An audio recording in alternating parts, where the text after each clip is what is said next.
SM 엔터테인먼트 신인 걸그룹 하츠투하츠 데뷔 소식이 전 세계적으로 폭발적인 반응을 일으켰습니다. 하츠투하츠는 2020년 데뷔한 에스파 이후 SM이 약 5년 만에 선보이는 걸그룹인 만큼 데뷔 전부터 엄청난 기대를 모았는데요. 그러나 이들이 데뷔하자마자 태국에서는 예상치 못한 거센 반응이 터져나왔습니다. 태국에서는 다시는 한국에 방문하지 않겠다, 한국 제품을 불매하겠다, K-팝을 듣지 않겠다는 격앙된 목소리까지 나오고 있는데요. 대체 태국 팬들은 왜 이토록 분노한 걸까요? 하츠투하츠는 멤버가 8명이나 되는 만큼 더욱 전 세계 K-팝 팬들의 주목을 받았습니다. 먼저 리더 지우는 단발머리에 쿨한 비주얼과 어린 시절 배운 발레로 유려한 춤선을 자랑합니다. 카르멘은 맑고 청아한 보컬의 소유자입니다. 유아는 보컬과 댄스 등 다방면에서 재능을 보였고, 캐나다에서 학창 시절을 보낸 스텔라는 매력적인 음색과 악기 연주 실력을 갖췄습니다. 주은은 다양한 장르를 아우르는 멤버로 허스키한 보이스가 인상적입니다. 에이나는 이국적인 비주얼과 돋보이는 분위기로 뛰어난 컨셉 소화력이 기대되는 멤버죠. SM 창립 30주년 기념 필름에 등장해 트렌디한 비주얼과 섬세한 표현력으로 이목을 집중시킨 이안과 하츠투하츠의 막내로 부드럽고 편안한 보컬을 선사하는 예온 총 8명으로 구성된 걸그룹인데요. 멤버들 한 명 한 명이 이처럼 화제가 된 이유는 하츠투하츠는 멤버 전원이 비공개 연습생 출신이기 때문입니다. 이수만이 프로듀싱에 참여하지 않은 최초의 걸그룹으로 기획 단계부터 멤버 선정까지 모든 게 비공개였던 만큼 전 세계 K-팝 팬들이 거는 기대는 더 커졌습니다. 특히 태국이 그랬습니다. 태국, 인도네시아, 베트남, 필리핀 등 동남아시아 국가들은 K-팝 열풍에서 특히 중요한 역할을 하는 핵심 시장 중 하나입니다.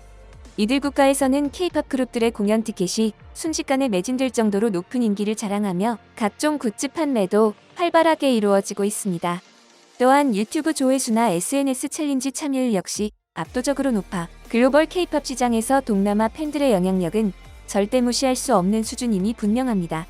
그 중에서도 태국은 블랙핑크의 리사, 갓세븐의 뱀뱀, 여자아이들의 민니 등 여러 스타일 배출한 나라로 한때 K-팝 그룹에는 태국인 멤버가 꼭 한 명씩은 포함된다는 말이 나올 정도였습니다. 한국에서 데뷔한 태국 출신 아이돌들은 모국인 태국은 물론 전 세계 팬들에게도 큰 사랑을 받아왔죠. 따라서 이번 하츠투하츠에 거는 태국 K-팝 팬들의 기대는 컸습니다. 그도 그럴 것이 지난 1월 SM 콘서트에서 하츠투하츠 티저 영상이 공개됐을 때 태국 국적 멤버가 포함되어 있었기 때문입니다. 2005년생 세리사는 중국계 태국인 멤버로 보아를 닮은 외모라는 극찬을 받았습니다. 세리사 외에 중국 국적 멤버 이안도 포함되어 있었죠. 그러나 2월 24일 정식 데뷔 멤버가 발표되자 태국의 K-팝 팬들은 충격과 분노를 감추지 못했습니다.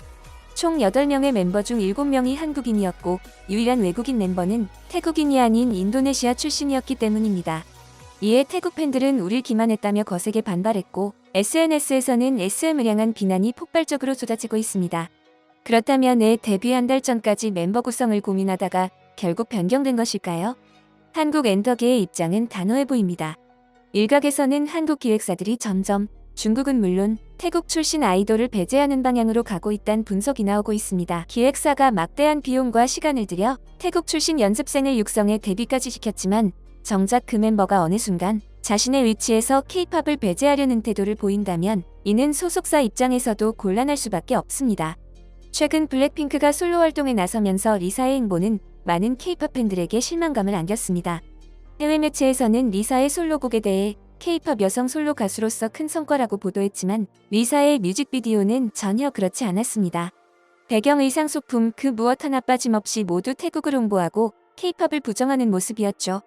나는 태국인이고 그게 너무나 자랑스러워. 이제 나에게 K-팝에 울타리는 없어도더라고 외치는 것처럼 보였습니다. 리사의 성공은 태국 팬들에게 대리 만족을 채워주는 상징적인 사례가 되었고 이에 태국 팬들은 더욱 열광했습니다. 그러나 이러한 관심과 사랑이 단순히 아티스트로서 실력을 인정하는 수준을 넘어 점차 과열되면서 논란이 커지고 있습니다.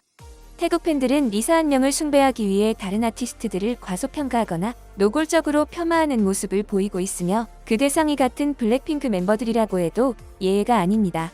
특히 지극히 한국적인 음악과 태도로 글로벌 무대에서는 리사를 앞서고 있는 로제에게는 더 그렇습니다. 더 나아가 이들은 이제 더 이상 리사에게 K-팝 걸그룹 출신이라는 수식어도 원치 않는 듯한 태도를 보이며 그녀를 오직 태국 아티스트로만 인식하려고 합니다. 이러한 모습을 지켜본 태국 출신 연습생들 역시 K-팝 걸그룹으로 데뷔한 후 언젠가는 태국으로 돌아가 태국 음악을 알리는 역할을 해야겠다는 목표를 세우고 있습니다. 해외 팬들과 언론의 눈에 비친 리사는 K-팝 아이돌 블랙핑크의 멤버일 뿐이지만 이런 식의 반응을 보면서까지 국내 기획사가 굳이 태국인 멤버를 뽑아서 데뷔시킬 이유가 없습니다. 그렇다면 인도네시아는 어떨까요? 최근 K-팝 시장에서 인도네시아가 새로운 핵심 국가로 부상하고 있습니다. 인도네시아는 세계 4위의 인구 대국으로 약 2억 7천만 명 이상의 인구를 보유하고 있고 그중 청년층 비율도 매우 높아 유튜브와 같은 글로벌 플랫폼에서 콘텐츠 소비량은 엄청나며 공연 티켓 매진 속도나 굿즈 판매량 역시 매우 크다고 합니다.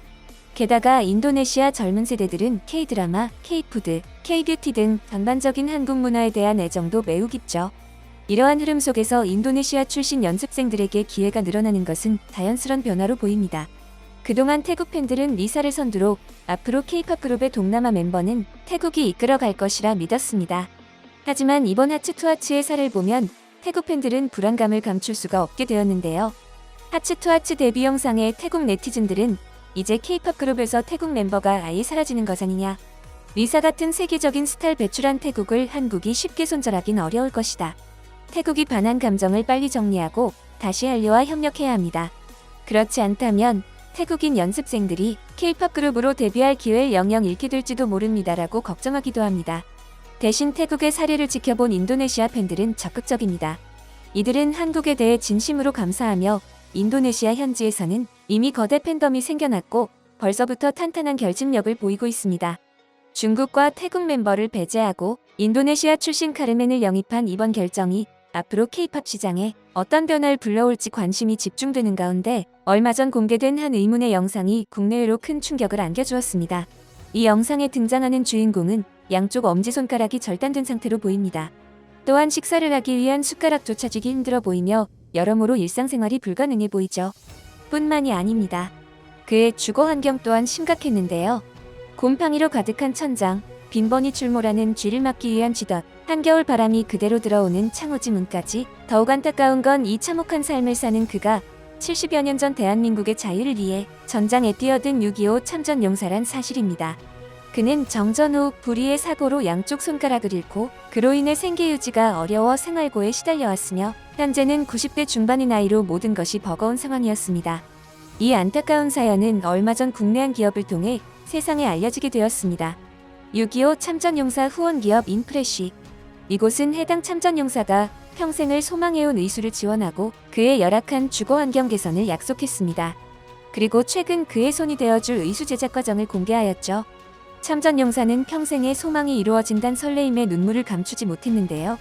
인프레쉬는 수년간 6.25 참전용사들의 참혹한 생활 실태를 직접 찾아가 기록하고 지원하며 현 세대에게 심각한 사안임을 알려왔습니다. 비닐과 청테이프로 막아놓은 문, 금방이라도 무너질 듯한 천장, 씻을 수 없는 화장실, 폐지를 주어 생계를 이어가는 등 국가를 지킨 영웅이 살고 있다곤 믿기 어려운 환경 속에서 수십 년간 버텨온 참전용사들을 위해 주거 개선, 생활 필수품 지원, 의료 지원 등 다방면에서 실질적인 도움을 전하고 이 충격적인 환경을 다큐멘터리를 통해 알리고 있죠. 이들이 찍은 가장 가슴 아픈 장면은 이 열악한 환경 속에서도 모든 참전용사의 집에 참전한 것을 후회하지 않는 듯 태극기와 국가유공자 증서가 걸려있다는 점이었습니다. 이 마음이 통한 걸까요? 현재는 점점 더 많은 사람들이 이 소식을 접하며 기업과 함께 뜻을 모아가는 한국인들이 늘어가고 있습니다.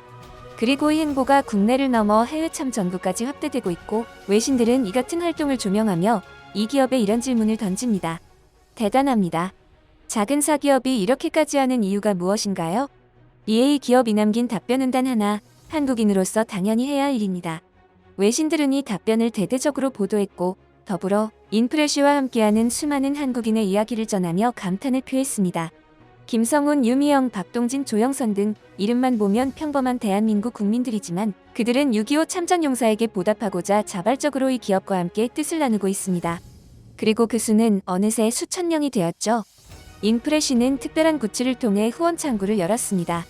6.25 한국전쟁 당시 태극기를 재현한 이 태극기 키링은 70여 년 전 참전용사들이 전쟁에 나가기 전 자신의 의지를 새긴 서명을 정말 그대로 담아낸 것으로 빛에 따라 서명의 굴곡이 보일 정도로 디테일합니다. 실제 오랜 시간 한 길만 파온 장인과의 협업을 통해 완성되었으며 많은 한국 국민들이 동참하고 있고 일상 속 역사를 되새기고 있죠. 또한 수익금의 일부가 참전용사에게 후원되고 구매한 모든 사람들의 이름이 명단에 기재되고 있습니다. 저 역시 뜻깊은 행보에 동참했습니다. 매년 참전용사들의 별세 소식이 잦아지고 있습니다. 결국 우리가 관심을 기울일 수 있는 시간은 점점 줄어들고 있다는 것을 의미합니다. 우리의 작은 관심이 영웅들에게 큰 힘이 될 수 있습니다. 오늘 소개해드린 태극기 키링은 고정 댓글에 남겨두겠습니다. 시간이 되신다면 꼭 한 번씩 확인해주세요. 감사합니다. 여러분의 소중한 의견을 남겨주세요. 바쁘시더라도 구독과 좋아요 부탁드립니다. 시청해주셔서 감사합니다. 앞으로도 더욱 노력하여 유익하고 재밌는 콘텐츠로 찾아오겠습니다. 지금까지 단골이슈였습니다.